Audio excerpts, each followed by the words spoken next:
நம்முடைய கர்த்தராகிய இயேசு கிறிஸ்துவின் நாமத்தில் உங்களை வாழ்த்துகிறேன்.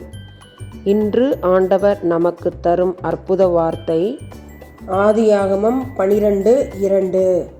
நீ ஆசீர்வாதமாய் இருப்பாய். ஜெனிசிஸ் 12:2.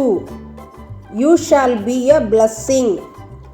அன்பான சகோதர சகோதரிகளே, நான் என் குடும்பத்திற்கு, என் திருச்சபைக்கு ஆசீர்வாதமாய் காணப்படுவேனோ மாட்டேனோ என்று சில சமயங்களில் நாம் யோசிக்கிறோம் அல்லவா?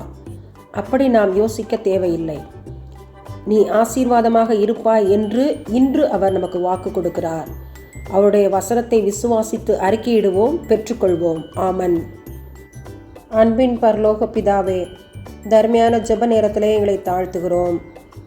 எங்களுடைய ஆசீர்வாதத்திற்கு தடையாக உள்ள எங்களுடைய பாவங்கள், அக்கிரமங்கள், துரோகங்கள் யாவற்றையும் மன்னியும்.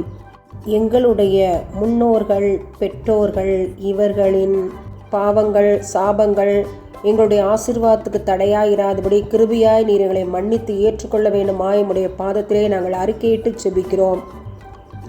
உம்முடைய கிருபை காருண்யம் எங்களுக்கு கிடைப்பதாக எங்களை தாழ்த்துகிறோம். உம்முடைய உயர்வுக்கு பாத்திரவான்களாய் எங்களை மாற்றுவீராக. உம்முடைய கண்களில் எங்களுக்கு கிருபை கிடைக்கட்டும். இயேசுவின் மூலமாய் ஜெபிக்கிறோம் ஜீவனுள்ள எங்கள் நல்ல பிதாவே. ஆமேன், ஆமேன்.